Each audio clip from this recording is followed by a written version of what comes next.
So today is the day.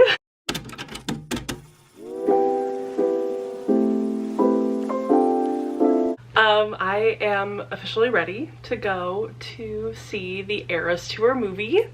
I did my nails, I did all the eras. We have Taylor Swift, Fearless, Speak Now, Red, 1989, and then we have Reputation, Lover, Folklore, Evermore, and Midnights. And also, of course, I have all of the friendship bracelets that I made. I made some a few months ago, and then I made a few more yesterday because I had some more beads left over and I just wanted to make as many as I possibly could, so I have a bunch. As most of you probably know, I didn't get to go see Taylor live. I wasn't able to get tickets and that was kind of a big bummer, but when she announced that she was doing the movie, I knew that I absolutely had to go. And thankfully there is a movie theater near me that is showing the movie. It's not an AMC or any of like the bigger movie chains that are showing the movie, but it's just one of my local movie theaters, which is really awesome, and I'm so excited to go. Me and my mom are going, and I know we're just gonna have a really, really fun time. We stayed up last night like listening to so many Taylor songs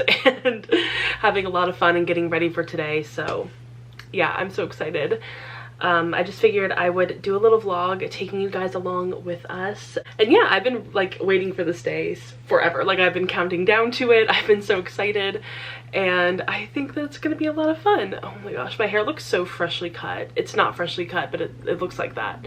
But I also did a little bit of a bow in the back, which I think is really cute. So yeah, and obviously I'm wearing my cardigan. This is like the only Taylor merch I have, besides like two little like ratty t-shirts and two sweatshirts. So I'm like, I can't wear my ratty t-shirts, and it's either this cardigan or two other sweaters that I own. So like, make the choice. I just figured I would do a little update, do a little like, I got ready and I am so excited to go.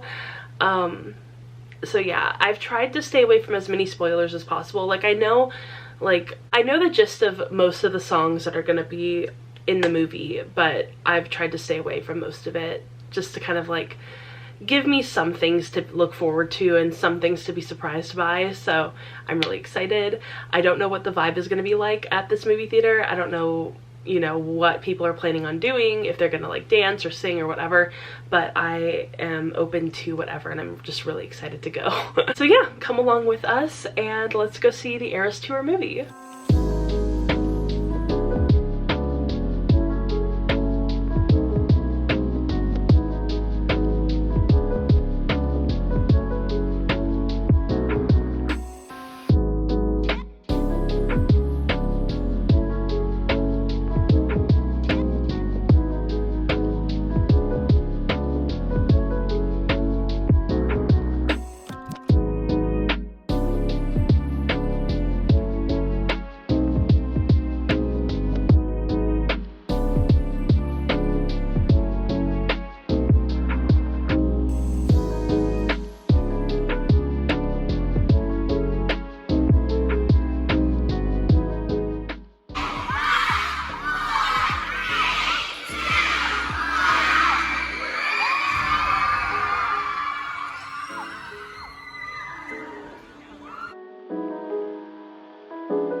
Okay, so today is Sunday and it is the day after I went to go see the Eras Tour movie, and I just wanted to give a little bit of a recap on my thoughts because I had a lot of thoughts, and overall, just to say, I really enjoyed it. I had a really fun time and I'm so glad that I went, and I'm so glad I went at the time that I went and on the day that I went. Like I said, I went on Saturday, which means that I went on like the third day that it's been out in theaters.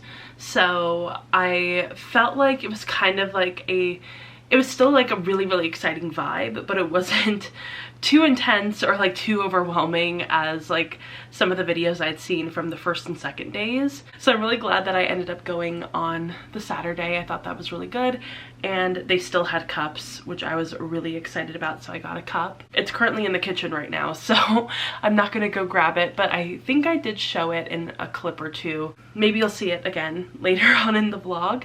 But yeah, so I went at like 4 o'clock in the afternoon, 4 p.m.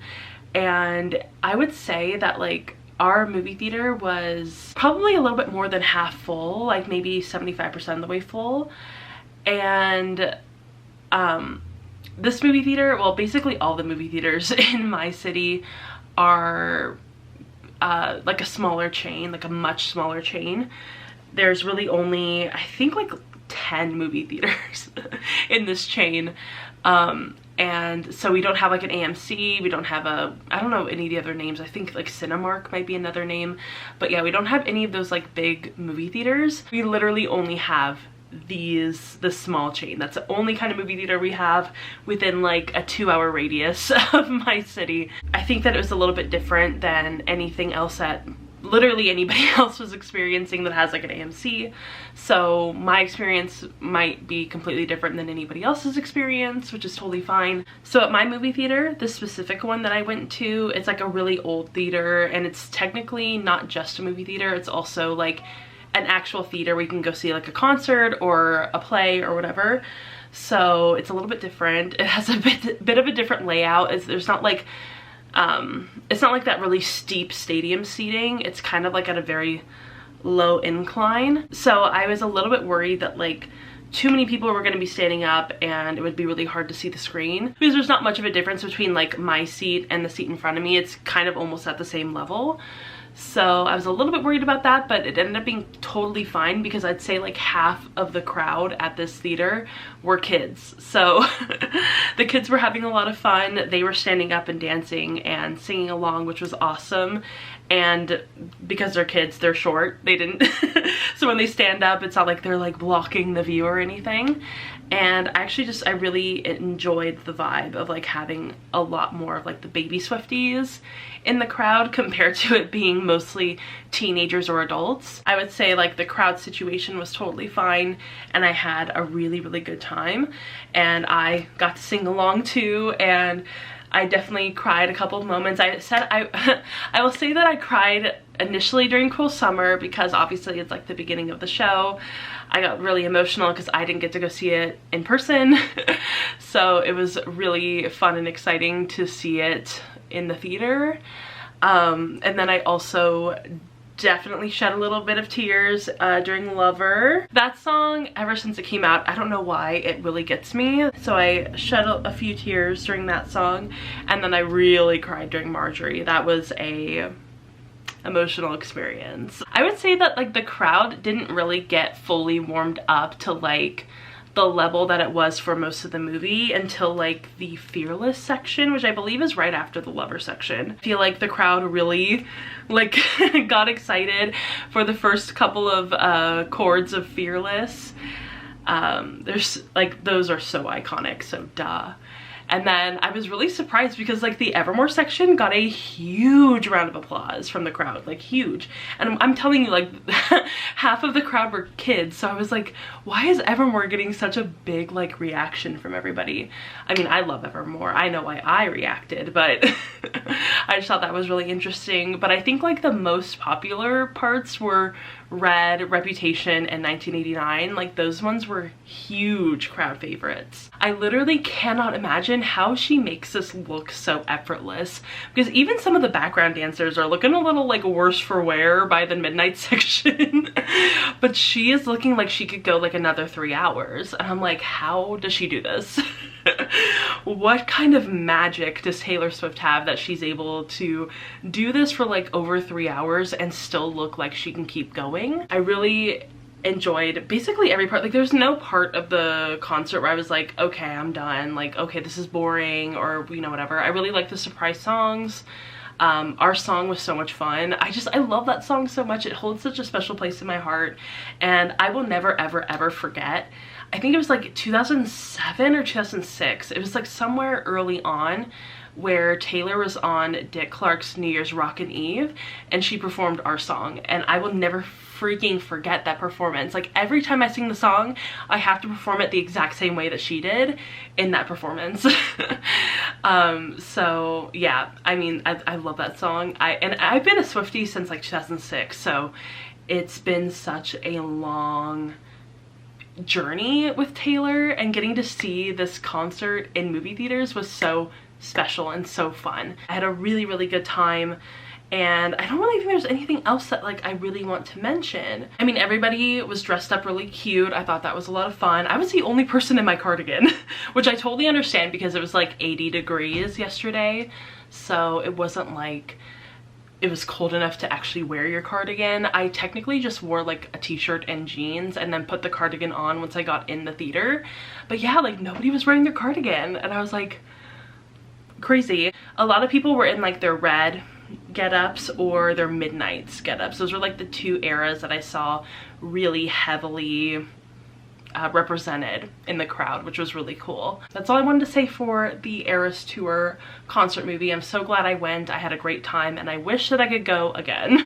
Okay, so it's been a while since I've actually like spoken to you guys and like filmed a legitimate clip for a vlog. I think the last time I did was kind of like my recap and opinions on the Eras Tour movie. I think that was literally the last time I ever actually spoke to you guys on camera instead of through a voiceover. So I am back home, as you can see. I spent a lot of today trying to get everything back in order. Like yesterday was like the first full day that we were home, and I did a lot of laundry and stuff like that, but today I was like, let me put everything back in its place. I'm also washing my bedding today, which was a huge necessity. I had meant to do it before I left because I'm like, it'd be so nice to come back home to like clean sheets and clean everything, but I lost track of time before, and honestly my brain was so frazzled before I left for New York because I was like trying to pack, and honestly the packing situation did not go well. I brought like one sweater. I brought one sweater and one jacket, and I'm like, that is not enough for fall in New York. I don't know what happened to my brain. I think I just blacked out, honestly. It was bad. I'm not a good packer anyway. I always try to be, but this time around I cracked under pressure. I got this in the mail before I left for New York. This is a paperback copy of the Luminaries. I keep wanting to say The Illuminaries, but it's The Luminaries by Susan Dennard. And this, I don't really know what it's about, but I know that I believe it came out a year or so ago in like hardcover. But on the back it says, Hemlock Falls isn't like other towns. You won't find it on a map, your phone won't work here, and the forest outside town might just kill you. So it sounds really interesting, and I love the cover of this book. I honestly have not read a Susan Dennard book in a really long time. I did try to read one of her series, gosh, I can't even remember what it's called, Truth Witch, something like that. And there were some things in that book that I just didn't love. There was some like intense fat phobia in the very beginning that I was just like, well, maybe this book isn't really for me. But I'm not the type of person to like fully write off an author just because of like one thing that happens in their books. So I'm fully intending to give her another chance and to see if I end up liking this book more than her other series. And I'm really excited to check it out and see what I think. I've heard some pretty good things about the audiobook, so I might pick it up that way. I'll see if my library has it. But yeah, just wanted to mention that because I got that from Tortine. And then since the last time I talked to you guys, I haven't really finished any books, so there's nothing to really like update you on super seriously. But I did bring my Kindle with me to New York, and I read a little bit of a book. I read almost like 200 pages, like nearly. It was like 197 or something like that. Yeah, I'm on page 196 of Stealing Home, and this is a baseball romance. So I've actually been able to find quite a few baseball romances, especially from like Kindle Unlimited. So I'm really excited. That makes me so happy because, as some of you might know, I myself am actually writing a baseball romance that I am currently in the middle of writing, and I'm really enjoying it. And I basically decided to write that because I could not find any like traditionally published baseball romances, and so I really wanted to write my own, but I have found plenty on Kindle Unlimited, which is so exciting. Some of them I have tried and not my cup of tea, but this one I have been really loving, and I felt like there's a really great balance of romance and baseball, which I've definitely been trying to strike a perfect balance of that in my own book. But yeah, I feel like sports romances in general are kind of having like a really big moment. I'm really glad I decided to pick this book up because I am loving it. I think it's really well written and the romance is really cute. I really like how much the male main character is like in love with the female main character. He is like super into her. He is down so bad. This is a really fun book and I am very much enjoying it. So yeah, I'll talk to you guys later. I just realized that I filmed my other clip from earlier today in the wrong setting. I knew that the setting was off. It looked weird, but we're back. I wasn't going to do this today because I was like, I don't really feel up to it. I don't really feel like getting ready. But it is the day of, well, technically the day before 1989 Taylor's version comes out, so obviously I'm preparing. Obviously I don't know. I've been very emotional all day thinking about 1989, and this album is like special to me in the way that Red is special to me, in the way that Fearless is special to me. Really in the way that all of her albums are special to me in some sort of way. I feel like the only one that just isn't, for like very specific mental issues reasons, is Speak Now, because that year was a bad year. I think that was what, 2010?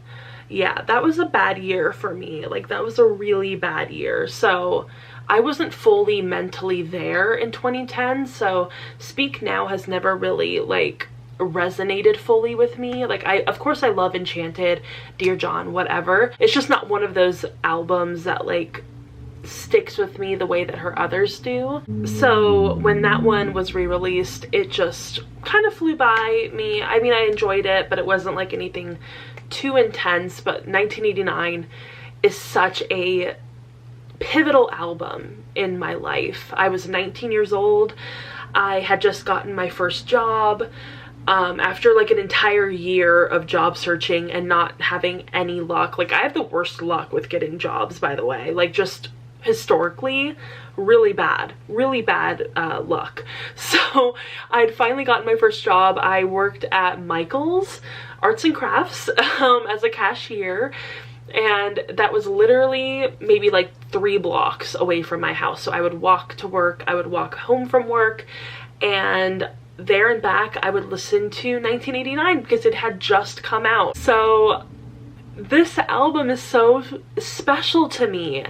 It really marks such an important moment in my life of like finally feeling like an actual adult for a moment, like having my own job and like being, you know, going to school and doing my own thing. So just like this album means so much to me in the scope of my life, and it really resonated with me in a very special way. So because I kind of documented a lot of that on my Instagram back in the day, I figured I would recreate one of my most like iconic looks from back then when I was 19 years old. This is what I wore like almost every day. I was obsessed with this outfit. It was one of my like major comfort outfits. Like if I didn't know what I was gonna wear that day, this is what I would put on, is like a long sleeve black shirt usually a pair of skinny jeans because that's what was in, but now I'm wearing my like straight leg loose jeans, so I would be wearing like a pair of skinny jeans, my long sleeve black t-shirt, and this very specific infinity scarf, actually, as you can see, bringing back the infinity scarves. I can't believe I still have this scarf. Like, it has lived in my mom's room ever since then. But yeah, this is what I would wear every day. I would typically have slightly bigger glasses than these, but this is just what I wear now. But yeah, this is like what I would wear, and I would have like the front pieces of my hair down. I didn't have bangs back then, so I would have like the front pieces down like this. I would cut them right at my jaw, and this is how I would look like nearly every single day. Or I'd wear some sort of variation of this outfit, maybe like a different color long sleeve and a different infinity scarf, but this was basically what I wore every day. I just figured I would show you guys the look today. I might take the red lip off because it's a little much. I mean, I don't know. I think I look good with a red lip. I like it. I kind of want to bring it back, but I feel like my style is just so different now that a red lip just looks so strange with everything else that I have. But I don't know. We'll see. Maybe I'll wear it to the Jonas Brothers concert. But yeah, this is the look today. It looks good, and I tried to do my makeup as close to what I would do back then, but I don't have a foundation light enough for that. I had a really hard time back then trying to find foundation shades that were like a good match for my skin tone, and also I definitely used a lot of like whitewashing filters back then, so my skin looks quite ghostly compared to how it actually is. So yeah, I just figured I would share that. I love this look though. I kind of want to bring it back. Like, this should be back in style. I like this style. I like this look. It's very cute, and it's very like chill and like not trying too hard, but also like just trying hard enough. And I'd always do the little bun, the little low bun in the back. That was such a signature look for me. I loved it. But yeah, being 19 was such an adventure. It was so wild and weird. But yeah, now I'm 28 and I get to experience 1989 one more time. So yeah, I'm excited. I'm happy.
Very short-lived career was over.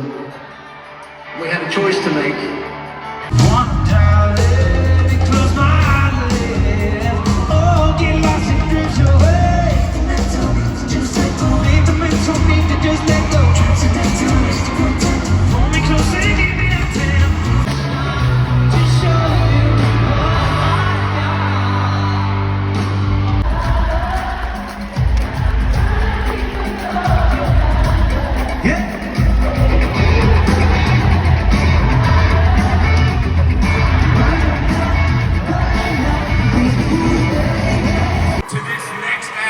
It's Glenn Powell. What the heck? God, he's the worst in person. Wait, are these Jonas Brothers as cute, sexy in person as you thought they'd be? And Port Overstreet, I just realized. Oh my God. This is my 100th Jonas Brothers concert. What the heck is happening? Best one yet. So get ready for Act 2. Our favorite family on the planet. Favorite family on the planet.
Okay, so I'm actually, what the heck is this hair doing? It's kind of late at night. It's like 10:41 and I am trying to end this vlog because this vlog has been going on for so long. Seriously, like I need to end it. So I really want to talk about the book that I finished a couple of days ago, which I did not get to talk about because I don't know why.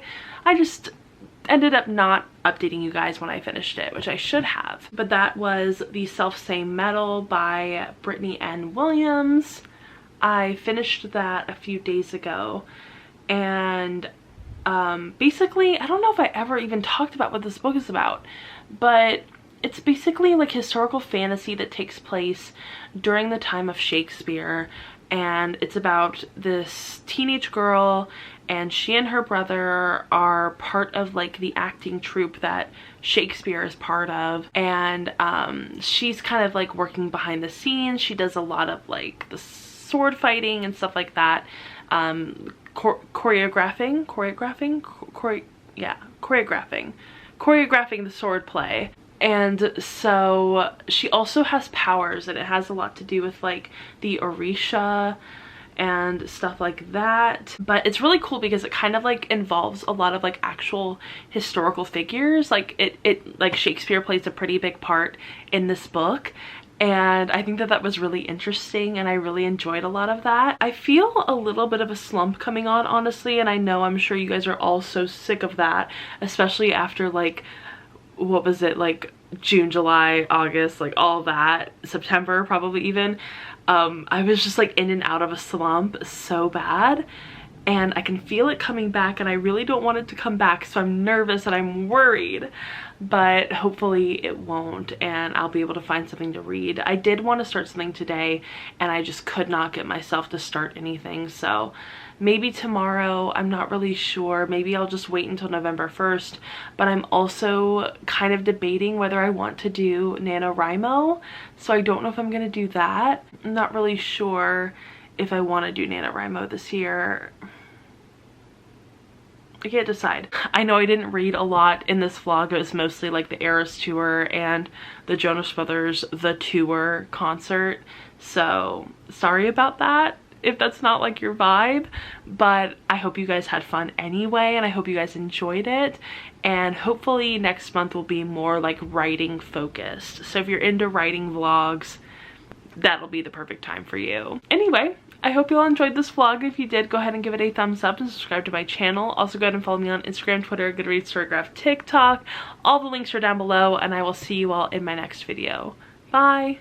Ooh, I thought it'd be me and you.